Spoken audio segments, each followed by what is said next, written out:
Hello everybody, Rita Offen here. Welcome to Live on Friday with Tom Williams. We're starting right now. Peter's pressed the recording button. So, without any more delay, here's Tom Williams. Right. Thank you, Rita. Tom Williams here, speaking to you as usual from my house in Worthing, Sussex, UK.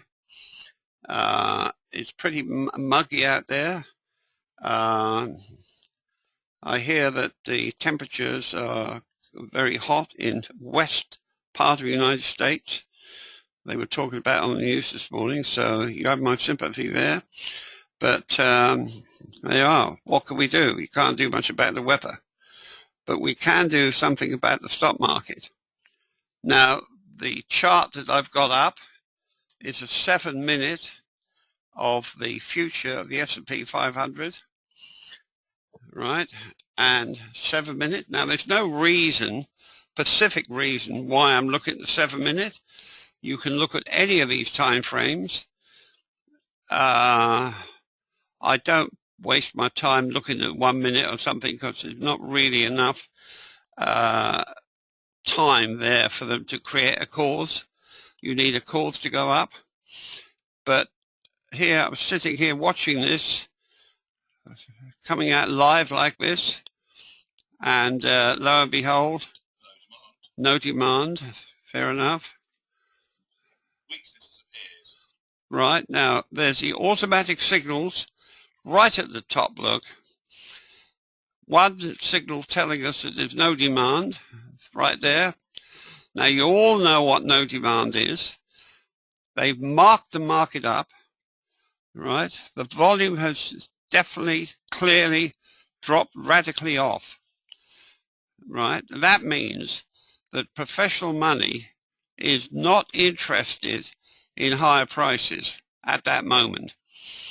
And look at the volume on the previous bar. Look, very high. Markets don't like ultra high volume on up bars because that's supply hitting that. Professional money saw that immediately, and therefore when they marked it up or allowed it to drift up, don't forget there's momentum in the market, and it drifts up, marks up, look, because there'd be a bit of interest on the upside generated by this widespread up, closed near the high. And look at the activity. But that, as far as we're concerned, that's supply, right? So you do not want to be long when you see anything like that. Now the next bar's confirming it. Look, it's been marked up. And look at that low volume. Low volume, we look at relative volume. And for that, it's best to look at the previous two bars. If you see an up bar and the volume's that low, it's colored pink, and it's less than these two previous bars, relatively speaking, that has to be low volume, doesn't it? It can't be anything else. There's nothing clever in VSA. It's all logic, all straightforward logic. Please keep that in mind. No demand. Now, even this next one here, look, looks like a little sort of an upthrust, really, doesn't it? Again, it's been marked up, collapsed near the low. Now, don't forget, this has appeared. Why has that appeared? Because the market has gone up from there to there, so you can clearly see. That makes the market vulnerable, right, to professional money seeing an opportunity to close out positions where they bought lower down here, and they're vulnerable. The market's become vulnerable, right? And that's, you've got to watch that. This is really scalping. It's not, we're not talking to a fund manager for long term. You need to look at weekly charts or whatever for that. But there's a reason why. There's 3 reasons there, look. Well, there's 4 reasons why that dropped from there to there. First of all, you've got an up move. And look how that blue simple trading system works. Right? That shows you, if that blue trading system works like that, it shows you that the professional money must be supporting each move up, and they don't want it to go lower than the previous bar, because people sitting out there with big positions, they don't want them suddenly panicking and selling and spoiling their up move. So you've got one reason there, it's gone up, you're vulnerable. Two, you've got supply, look with that high volume. You've got no demand showing that, and then even the next bar, it's a little sort of bit of an up thrust. Excuse me. And that's why it's come off. So the market drops, right? And then they have what we call another no demand up move, which you see constantly in weak markets. Again, it's marked up, look, and look at that low volume. Look, whenever you see the market going up and that volume is low like that, then you know that's weak. And no demand comes in after. The reason it's coming in because professional money are fully aware of what's happened up here. They're fully aware. Same as you would be if you're sitting there buying and selling thousands of contracts, and you know what the cash market's doing as well, right? And that's why it's come off. So it's fallen off. Now, if you do get a potential green arrow here, now I don't have access to the code, but I could rectify those if I did. But neither Peter or I have access to that code, so we can't adjust it. Although we originally put that in, I can't readjust it because of the way Gavin does things. But if you get a green arrow and you've got, well, you've got a green arrow there, yes, but you've got no demand right behind you, and you've got this weakness here, right? And the green arrow is not valid unless the next bar is up. And I think it tells you that.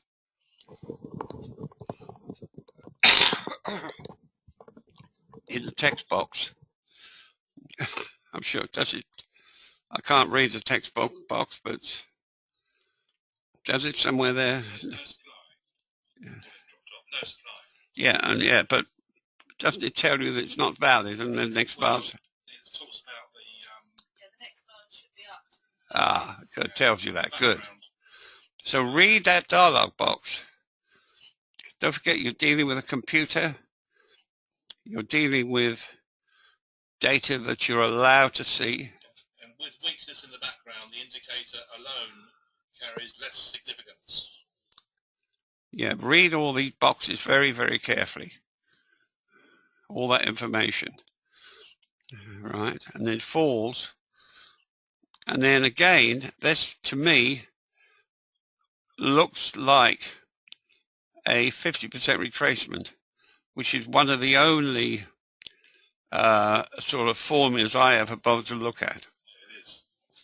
Yeah, the close of that bar there is 50%. Is it? Question here, Tom, on that. Yeah.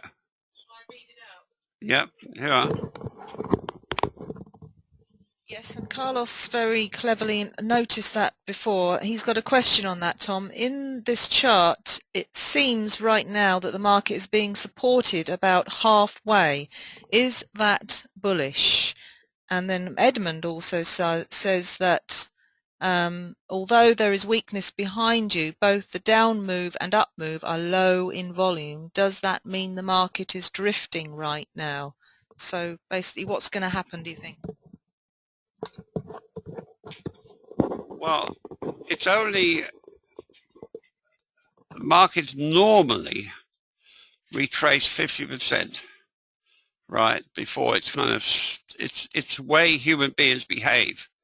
That's the herd. That's all that's looking at. It's not telling you anything really, except that that's what normally how the herd behaves. 50% retracement. I've always looked at that and accepted it as a guide. it's nothing there that's going to make you a fortune. But the whole thing is, you see, you would expect some support at 50%. So when it turns around, you know why it's popping up a little bit like it is now. It's popping up because it's hit the 50% retracement, not because professional money has suddenly gone bullish and they're pouring in. No, definitely not. Right? So there's no stopping volume. Right? Before that market would stop and become bullish, right? What's that signal say? Strength, yeah. Well, that's because there's no supply. But if that area was bullish, you'd see stopping volume. Stopping volume is volume like this, but on a down bar after you've seen a fall. And then you call that stopping volume. And even then, right, you need to see that area tested. In other words, the market pops up, falls, right, back into that area where you saw this high volume, and it's then low. So it means that supply has disappeared. It's all logical, straightforward. There's nothing clever there. You know, it's just how it goes, works. And you could apply that logic to a lot of things. A lot of things. I mean, they're on about this recession all the time. But I know that normally, before a market turns, it takes 7 years for the market to fall, start having all this bad news, right? And then the way the herd behaves, the market turns around and then becomes bullish. But we're in the 5 years apparently, or 5.5, something like that. So you wouldn't expect the market to become really bullish until 7 years is up. That's what normally has happened in the past. And it's the way human beings behave. No other reason, although they like to tell you there is, but there isn't. But so right now it's going up, look. It's going up really on no demand anyway. Look, nothing really there at all that I can see. The volume's low, isn't it, Peter? Yeah, it is really, yeah. Right. This next bar that completes in 1.5. Well, it's only 7 minutes, but this market's going nowhere at the moment. Nowhere. But if you were following, it's only 7 minutes, look. Again, you see here, you've got a down move. You always see these no demands in these bearish markets, look. Supply coming in, that one. Well, that's the same thing. Supply coming in. The market works on supply and demand. If it goes up on no demand, then that's weak. If it goes up on high volume like that, that's supply. To an outsider, that probably wouldn't make much sense, because they'd say, well, look, you told me the markets don't like high volume and up bars. Okay. Now you're saying they don't like high volume, low volume and up bars. But you know different. And that's why for this information is not well known in the world. Not well known at all.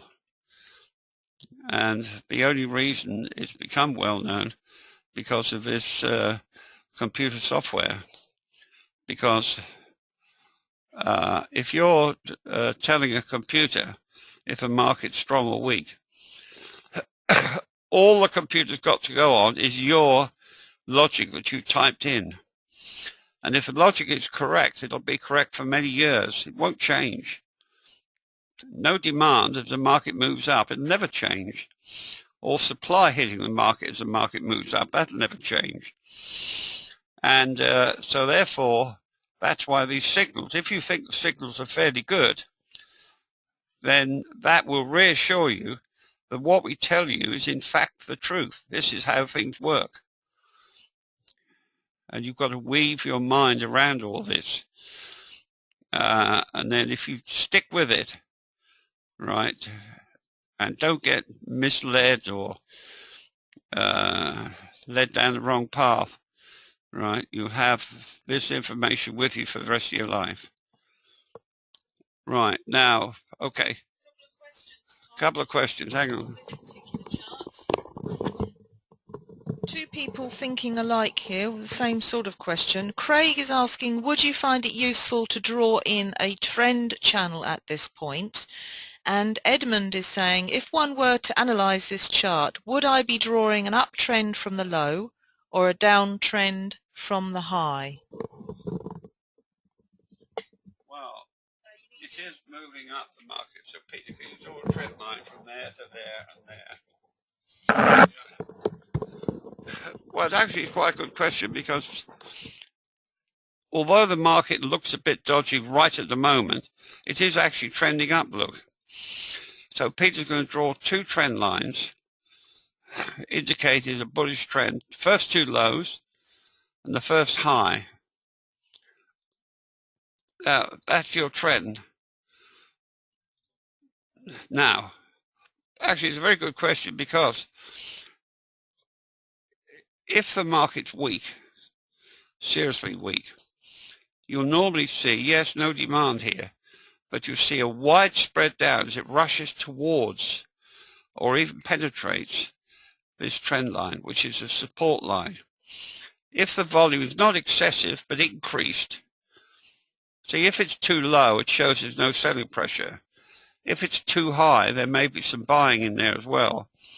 So normally what we say is a wide spread down, close near the lows on an increase in volume, right, as it rushes towards a former area of support, which is here, and of course here is a further sign of weakness. Now, we've seen this, I remember saying about this in the chart last week to you.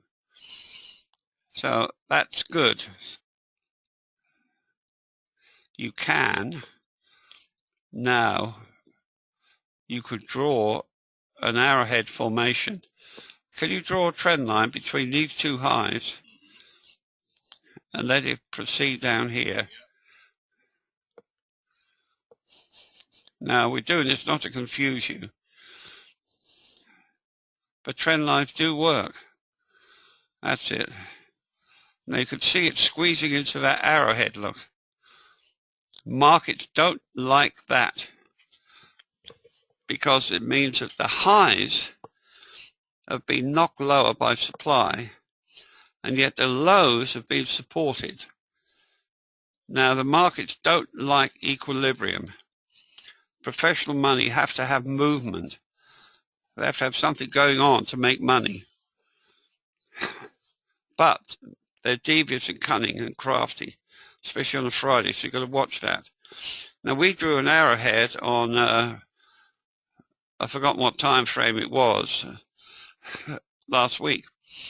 And we said, look at this for Monday. Lo and behold, it went up a couple of bars, right, and then plummeted down, straight down through the arrowhead.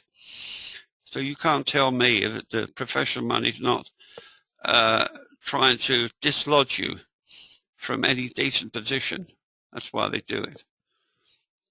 They're not under pressure, but you are if you've got a position. Now, that's quite an interesting looking chart, 7 minutes. But you can look at any of these time frames. This is the S&P 500. So really, I would say do not trade unless you see something very, very obvious. Like I would call this obvious here, up here. Why? Because it's vulnerable. You've seen an up move, right? You've seen this terrific high volume, look. That's your warning shot across the bows, look. And that's followed by no demand and a bit of a sort of attempt to up thrust you as well. So that's fairly obvious as far as I'm concerned. And that's the sort of thing you have to wait for. Rita does. She's very patient. She won't trade. Or she has a computer in the kitchen, and there she's running the household with one eye on the computer screen. But that's what? You're burnt toast. So you've got to be careful. But what we're saying there is you need to specialize. Rita doesn't claim to spot everything going on, but she spots an upthrust or sign of weakness like that, knowing that's going to come off. Any questions? We've got a question from Jerry. I'm going to read this question out now again to you. You ready? Well, the big one. Yeah. Question from Jerry here. You've discussed how smart money watches the S&P cash for a price movement and then jump into the S&P futures to capitalize on the early cash movement. Should this concept apply to the spot forex market? A trader monitors the dollar index for supply-demand imbalance and then tries to capitalize on, say, the spot euro-dollar. Or is this unnecessary, since all the information should be on the spot euro-dollar chart? Well, that's very well put, but don't forget, professional money is definitely look at the cash markets. And the cash market more or less bullies their way around with sheer weight of contracts. But then, obviously, the people involved in the cash market also know what they're doing or what they are about to do. That could be quite confusing. And they jump into the futures market. That's why often you get misled by, say, TV program, and they say, oh, the market's gone up because it's future-led. Right, it's not future-led. What it means is that professional money in the cash market know that what they're going to do is make the market go up. So they jump in the future, mark that up first. So you've got to really have eyes in the back of your head and knowing what these people are up to. But don't make a trade unless it becomes obvious. Now Peter's downloading the end of day chart. I've got a question on that, that's why. All right. Euro, yeah. Does Andrew would like you to look at the euro end of day. Is the price on the bottom of an uptrend channel is the question. So just waiting.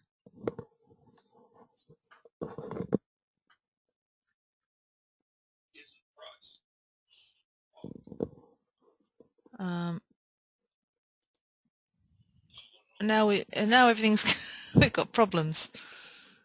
No, it's all right. It's back.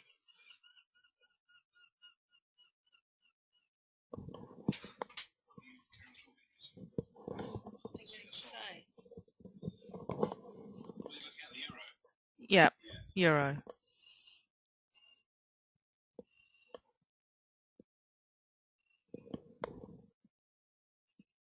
Also, John is asking, can we have a look at the euro 5-minute, either futures or cash, he's saying. Right, 20, yeah, that's daily. So is the price on the bottom of an uptrend channel? So we want to put some kind of trend channel up first. Tom, where do you think we should? Well, yes. There. Just going to put some trend channels in. Let's make sure they're on down bars. Oh, right. First. High. No one there. No, here.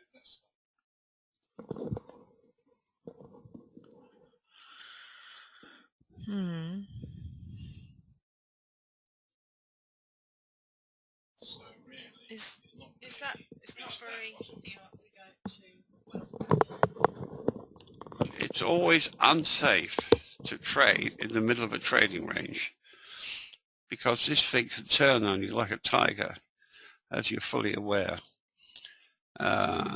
You may be right, but then it suddenly shoots the opposite direction. It's out to get you.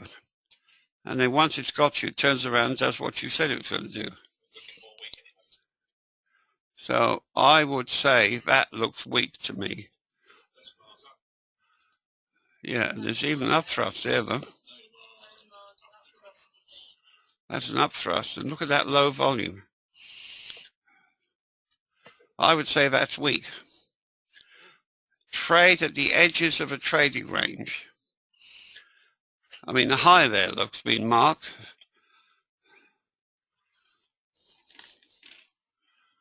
It's marked by low volume, isn't it? Well, there's the top of the top one. Yes, that's high volume, isn't it? See, professional money are fully aware of what's going on. So there was weakness there. So it's been marked up with momentum, look. But here, this looks like no demand. And then you get these wide spreads down, which Gavin's called gotcha bar, which is very aptly named called. Give him his credit there. And that usually confirms what it does, that yes, you see weakness immediately before you, and the professional money mark it rapidly down to lock you in or out of the trade as much as possible. You've got to be made of firm stuff if you can see your way clear once that's happened. And even there again. But this to me looks weak. Right, it's right in the middle of a trading range. This looks like an upthrust on low volume, look. So that's weakness right there. And you're in the middle of a trading range. So I'd say you wouldn't dream of touching that euro at the moment. Not unless you want to commit suicide. For 5 minutes. No, I don't think Oh, of course, yeah. Well, 6E. Why do I think that? That's the Euro 5 minutes that John would like you to look at. Euro 5 minutes. Well, we've still got the weakness on the top there, look. Right there, look, that's fairly clear. And it's that action right there, look. Sorry, there, look. It's the reason why the market's fallen down here. You've got some high volume here, look, which looks like an attempt to support the market, look. And it's that high volume on these down bars that this market's going sideways. But the further it goes sideways, the more vulnerable it becomes to dropping off again. That's 5 minutes. Again, when you see any of these green arrows and nothing seems to happen, I could almost guarantee that if you look at those green arrows, is there no demand following it? Peter, can you see? Well, sometimes there is. Like this one up here, if you go to that one there, a bit more. There. One more. That's no demand. What, after the green arrow? There's a green arrow, then there's a no demand. Yeah, that's right. So that confirms the fact is that the market's weak. If I had the code and the programmer that knew what he was doing, it'd be simple to adjust these signals so that it'd be, should we say, less confusing. But this market is just going sideways. If it was strong, this looks like some stopping volume here. There, high volume and down bar. And it looks like there's no selling pressure here. It's gone up a little bit. But this is lurking over us in the background. There's only 5 minutes, don't forget. I would confirm the previous chart has been extremely undesirable to touch at the moment for us. That's the hour, the same thing. Yeah, they are though. That's why it's not rushing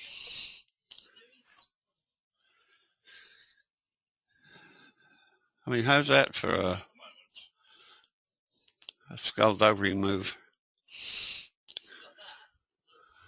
Now you see that all the different time frames come up with all sorts of different information for you. Look at this one. it's all hidden selling. Right. Now what's interesting is these signals were put in there about 15 years ago and they have not been touched. And they still work, and they will be working another 15 years because that's how the market works. Now professional money saw this here, right? And that's why they have this gotcha bar. Huge markdown. So now all traders that were here that didn't do anything are now kicking themselves, saying, oh, I wish I'd have gone long, I wish I'd gone short.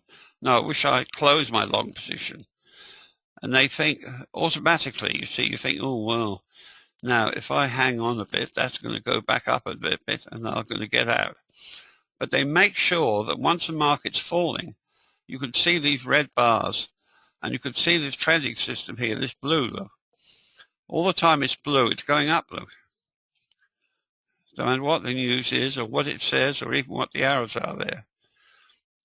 And that's, well, you wait until you see an obvious sign of weakness like there. And then there's a gotcha bar. You certainly don't want to argue against these principles.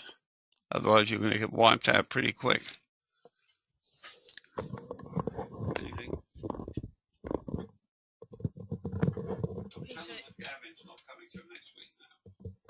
Oh, yes, I think we announced that Gavin was coming over this week, but no, he's not coming over now. He's coming over next week, next Friday. So whether he'll be on this webinar or not, we're not sure. He's coming later, sort of 5-ish. But if you have any charts you want Tom to look at, please put it in the question box. And this is the Dow, Tom. The fight. Can you? What time frame do you want, Tom? We were looking at the half hour because I saw that thing.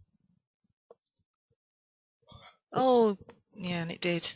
Just as I was leaving the house, there was an upthrust. But of course, that's typical, isn't it? This is you're leaving the house. Never mind. Yeah, so it did. It's come off. But then there's a beautiful no demand. Oh, sweet. See, that's what makes trading difficult. Here's Rita here, jumping up and down on the chair here. Yeah. I mean, this is what you specialize in.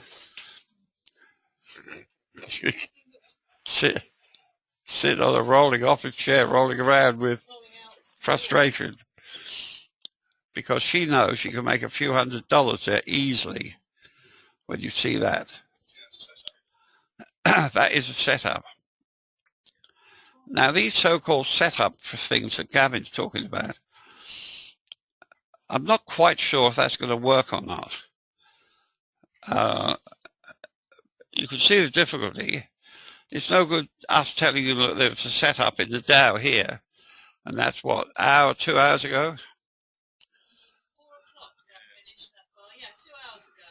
Finished 2 hours ago. You say, well, you might say, well, that's a waste of time. That's no good. We want to know it now. So I'm sorry about that, but that's the difficulty. Don't forget, we're showing you how to scalp the market,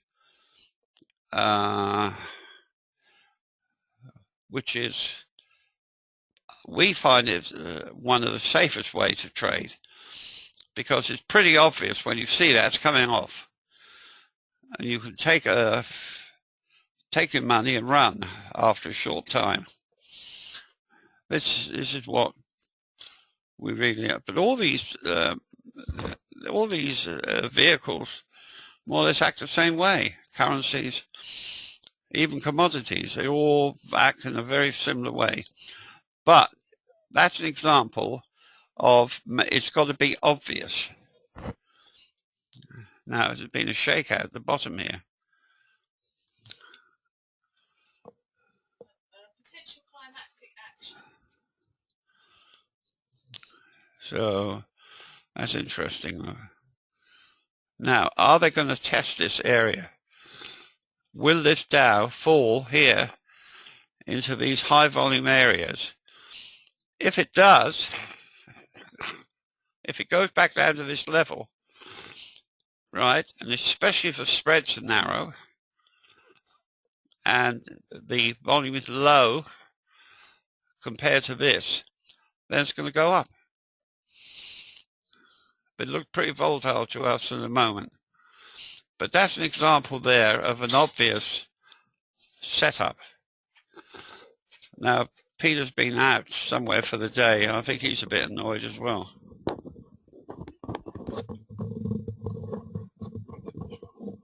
There you go. There you go. An up thrust followed by no demand as confirmation. Yeah, IWM, Peter. We're going to try and put this into 7 and the 15 minute for Robert.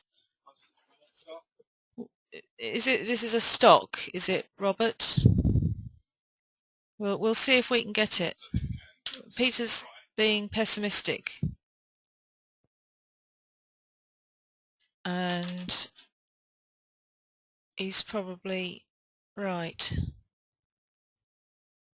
Russell 2000.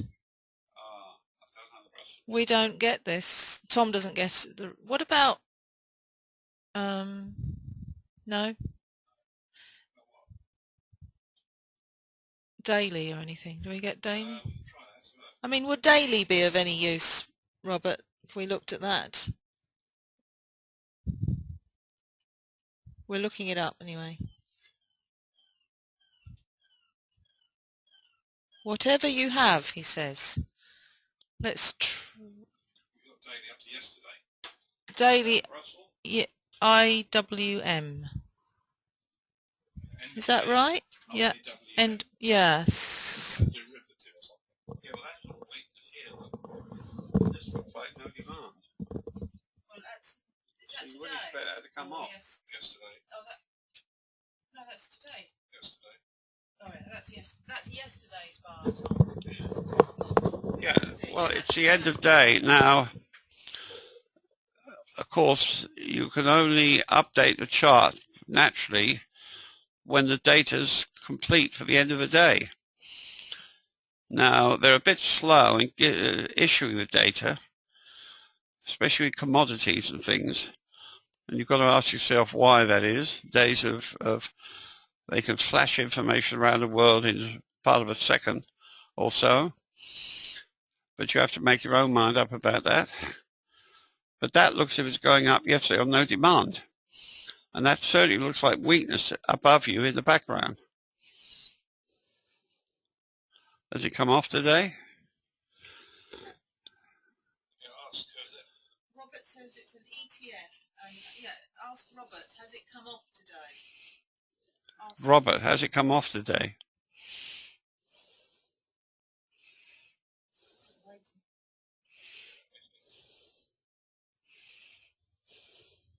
No answer. No answer.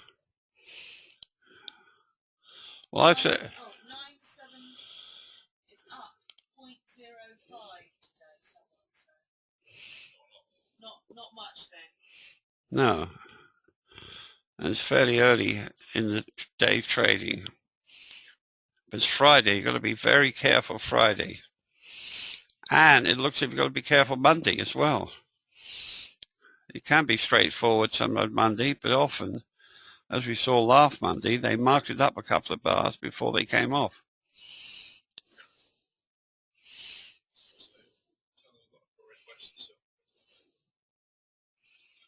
We've got a request for silver, Tom. Good. Trevor. Right, Trevor. Silver. Putting up silver. What, end of day?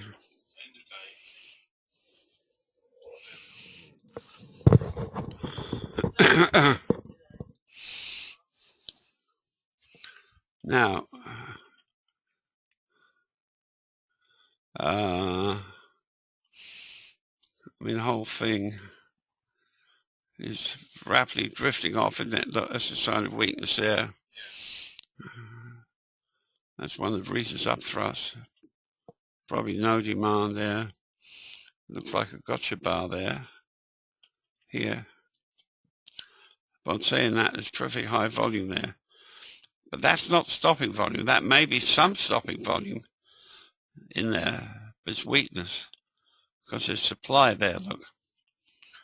In that chart there, look, that's supply.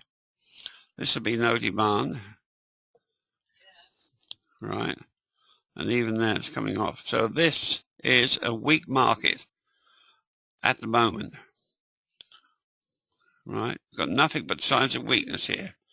Just on this little part of the chart, you've got three things. First of all, you're in a downtrend. You've got up thrust. And then you've got these wide spreads down, which are done to lock as many people as possible into poor positions. And that's why we get such a thing that we call weak holders. A weak holder is a trader that if he sold right now, he would be losing money. And then because traders don't like that, they tend to get locked in, stay in there until eventually they get so fearful they dump their holdings. And that's what we call stopping volume.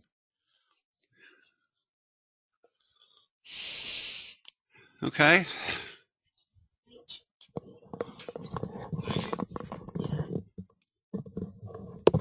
Okay, Edmund says, I would like to ask about HRB, which is H&R Block. Is it an example of a stock stronger than the market? We'll just... Did we put that list up stock? No, we didn't. We can look... Oh, well, there it is. H. Oh, gold. Right. That's H. HRB stock. Is it acting stronger than the index? Can you put less bars out? Yeah.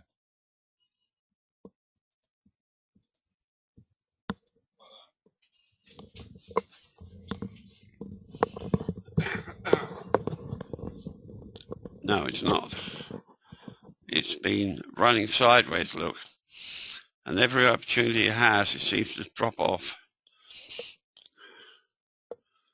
Now, the thing that would worry me tremendously here would be that bar there.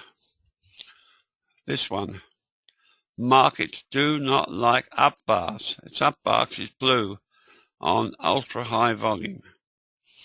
Although there's a green signal on there, it means there's supply there. I would not be interested in that at all. Goes up a few bars. Probably no demand here, look. Yeah. Professional money know all this supplies here in the background. They see there's no demand, so they say, right, we'll get as many stops, catch as many stops as possible. So we're ramming up a little bit, as much as possible, and then turn around as quickly as possible. And that's weakness. And there's no indication at all that that's a strong stock at the moment.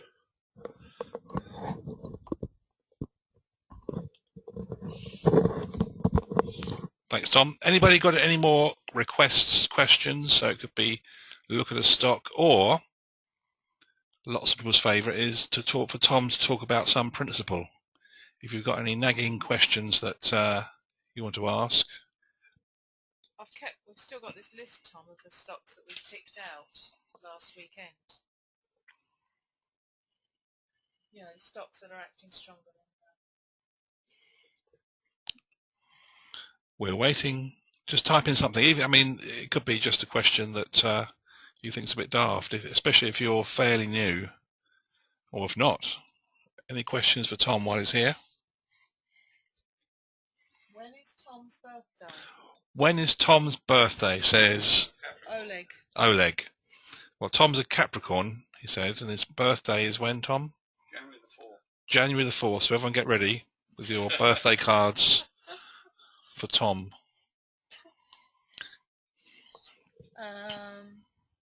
Can volume bars be used with tick charts?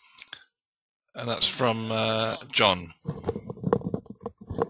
I would say definitely. I'm going to read that out again. Can volume bars be used? Rather read it out. So just in case everybody didn't hear that, can volume bars be used with tick charts?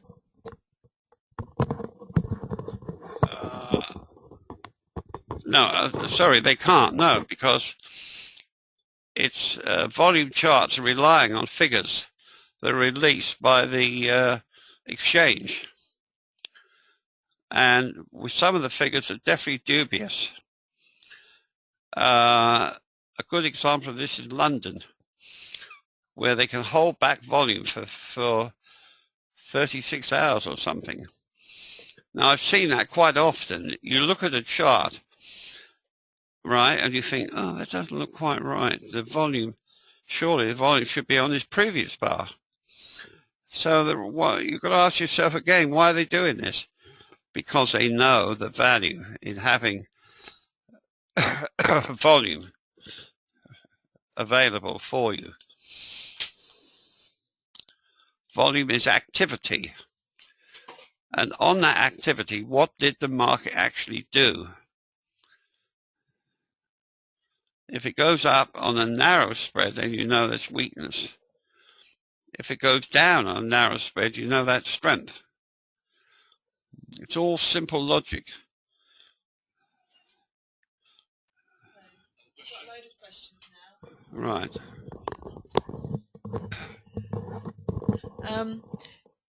Colin, sorry, I flicked across to another chart. It was this chart I assume your question was on. Could you comment on support and resistance on this chart, Tom, i.e. the ultra-high volume bar?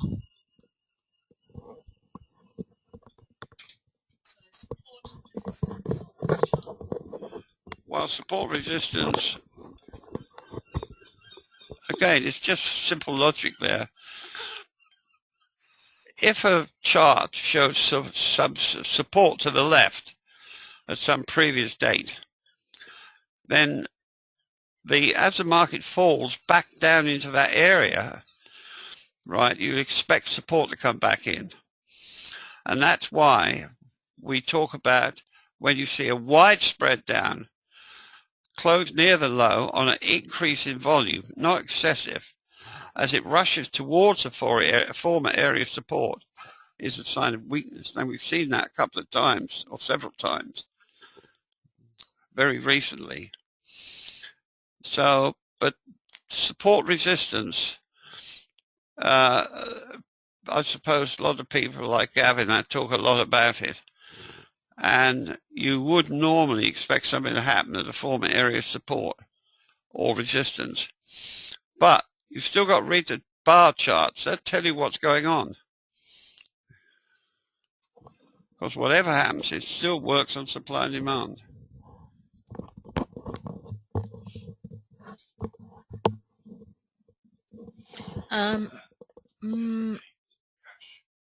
On the daily ES, the last 3 days show a rally on declining volume and narrowing spread. Can you discuss, Tom, what that may mean? Question here from Mark.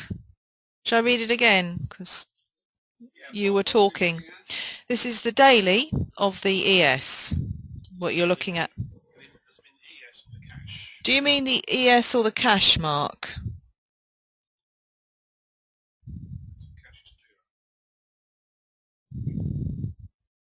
Well, he's saying futures. Yeah, so it's this one. The last 3 days show a rally on declining volume and narrowing spread. Can you discuss what that may mean?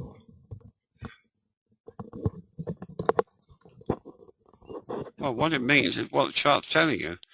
Imagine you are a professional trader, right? You're used to putting in 50,000 contracts into the market. So you're particularly concerned about whether the supply is going to hit your move, because you're going to lose big time. But when they're fully aware of what's going on here. Now, first of all, we've got this, which looks like a serious signs of weakness through here, look. Matter of fact, it looks like a distribution area. And you've got signals there telling you so. Right? You've got a gotcha bar marked down. Now, there's always what we call an automatic rally. Usually, an automatic rally after you've seen these violent moves down. And that appears to be going up on no demand. So you wouldn't expect this to go anywhere. The market cannot go up through this area here on no demand. They're telling you, open book, look, what the professional money are doing, thinking. They're not going to throw in all those contracts and try to push up through this. No way.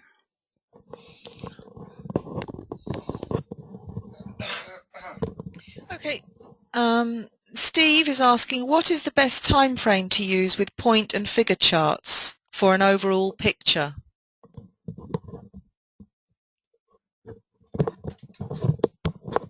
Well, I haven't used, to be quite honest, point and figure charts for many, many years, simply because I don't have the data.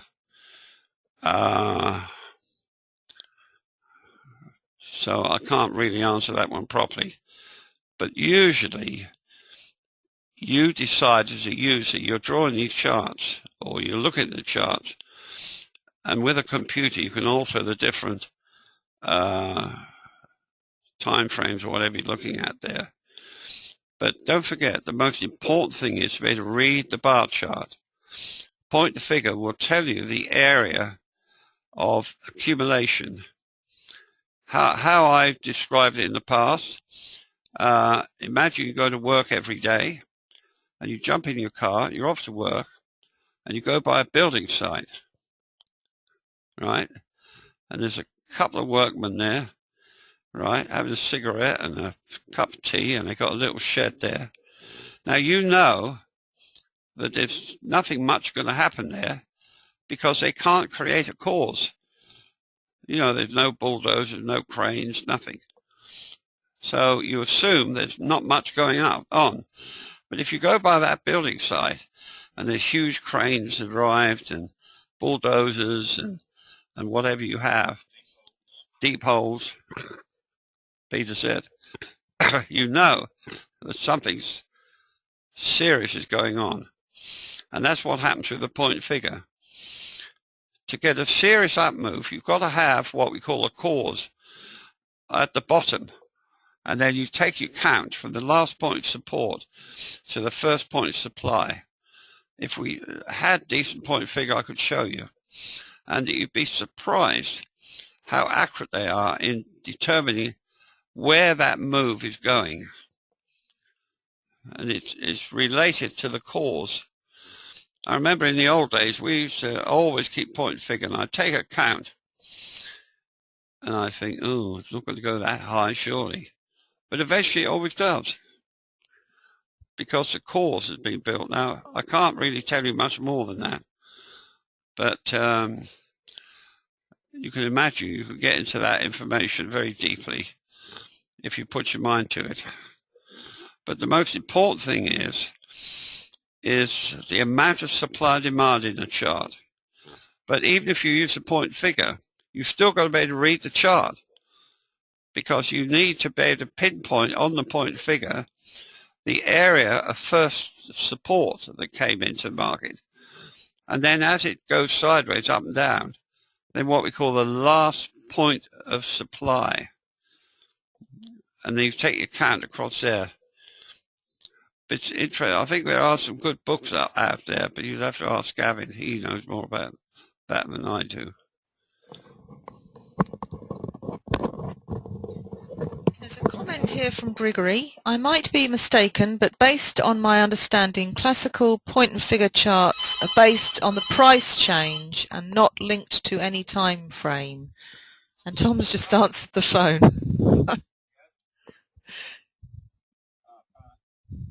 Right. Okay, so he's saying it's based on the price change and not on the time frame.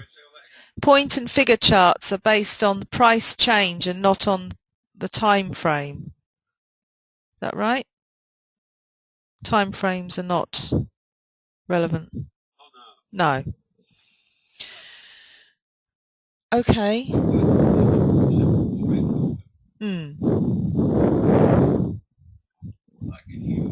you want to speak? Yeah, they're quite simple and straightforward point figure. If, for example, you decide to use a 10-point reversal, what that means is that you put crosses on your chart to go up every time, right? The price moves up, right? But if it moves in the opposite direction more than 10 points, then you're allowed to switch the chart to down moves. But they're fascinating things, very interesting. But put your effort in to read the chart first, the bar chart. I mean, it might be a good idea to try your own newsletter. Sit down and type out more or less what you think is going on. And then the following week, see if you were right or not. That helps. But see, when you first start, it can be quite confusing, I know. But that's why people like Rita and Peter, they specialize. They don't try and be master of everything. They just spot upthrust, for example, or anything you're really familiar with like that. And then you trade on that. Okay? Andrew would like to know, please tell me how to change the setting on the KG charts, and what would you say are the best settings? Well, I certainly don't know, and Peter's shaking his head. Tom, and I suspect Tom doesn't know either. Is that right?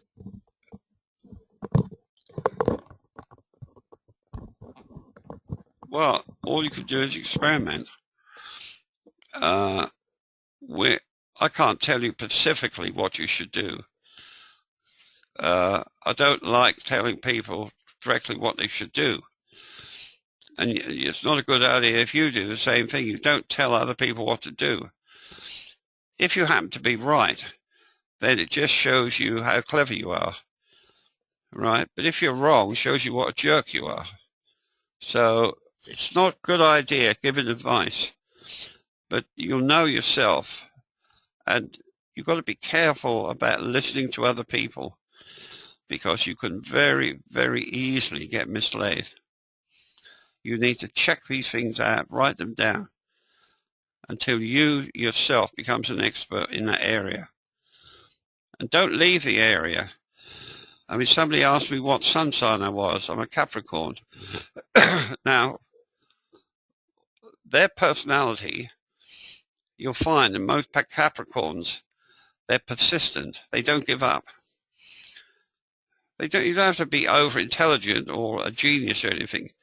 You just have to be persistent and keep plugging away until what you're looking for becomes obvious. Does that make sense?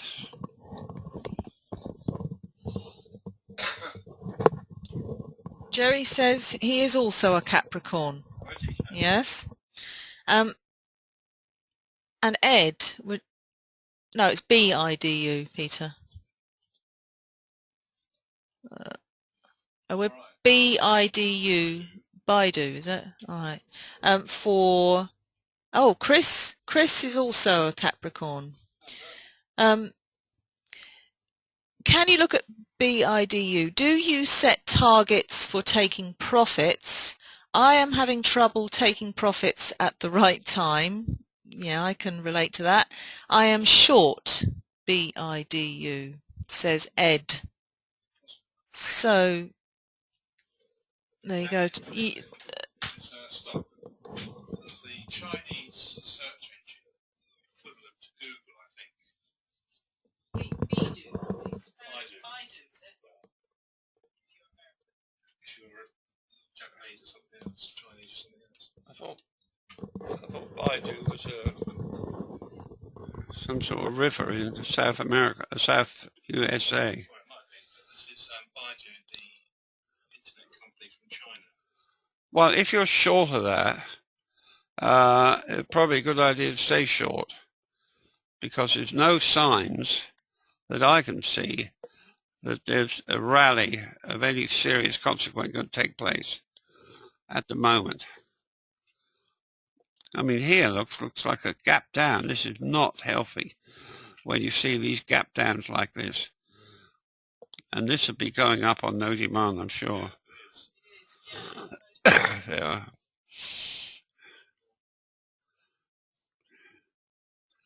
And so you'd expect that to come off. And it's come off here because of this up here. This looks like a double top reversal with this high volume look. Markets don't like ultra high volume and up bars. There's another example. Could you answer his question also about, do you set targets for taking profits? I personally don't. You could do if you're clever at reading point figure charts. You have some idea then where it's likely to go. And you might say, right, once it reaches there, I'm out, or in, whatever you decide to do.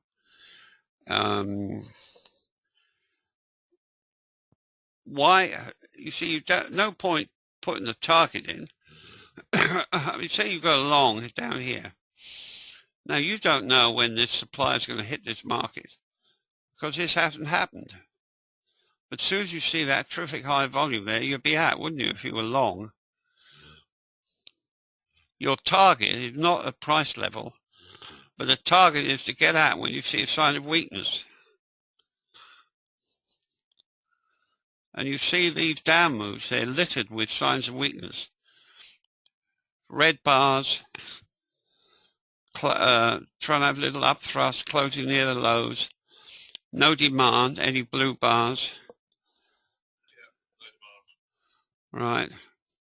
That's all littered with weakness. Even when you get a green arrow like this and nothing happens, that's a sign of weakness. That's effort versus result.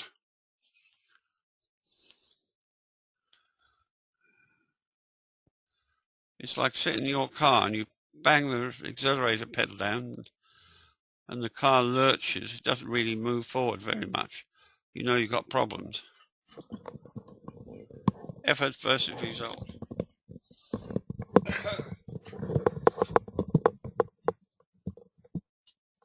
Okay, we're running out of time, so this will be our last question. And I think Gregory is also a Capricorn, so there's quite a few people Capricorns into trading. So we're just putting IBM up for Carlos now. He says for about a year it seems like it has been on distribution. Is that so? So put up enough to show us a year. Trouble is, Tom will have see. He's asking, is this been on distribution for the last year? So Tom's saying no, but hang on. Distribution there. For the last year, he said.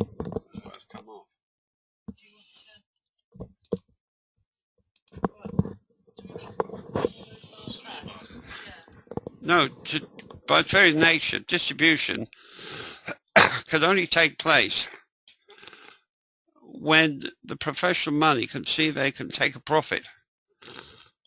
And there's no point selling unless they've holdings they bought lower levels. The weekly chart looks clearer. So we're just putting weekly up, Tom. Okay. Readers are going to put a weekly up. That's what he's asking for. It's clearer, he says. But distribution is hallmarked by high volume and up bar after you've seen an up move, like there, right? And then it goes sideways. It goes sideways because they're holding the market up as much as possible so they could sell more on the next wave.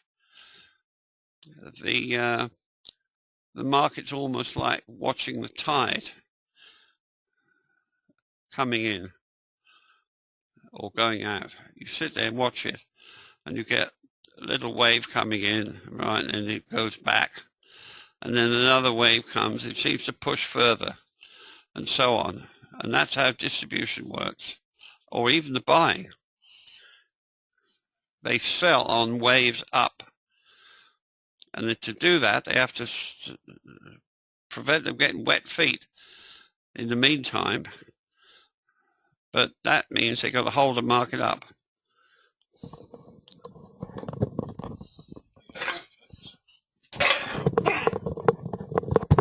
Thanks, Tom. Thank you, Tom. Okay, so that's it, folks, for this week. We're doing a newsletter this week on Sunday, just so you know, posting up on Sunday.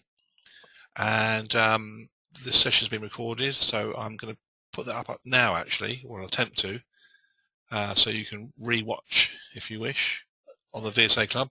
Put their questions in the forum. Tom does answer. Yeah, Tom does look at the forum from time to time, so if you've got any questions, you can always stick those in the VSA Club forum, and he'll have a look. So with that, I'll thank you all, or we'll all thank you all for coming along, and we look forward to seeing you same time next week. So all have a good weekend, and we'll see you next week.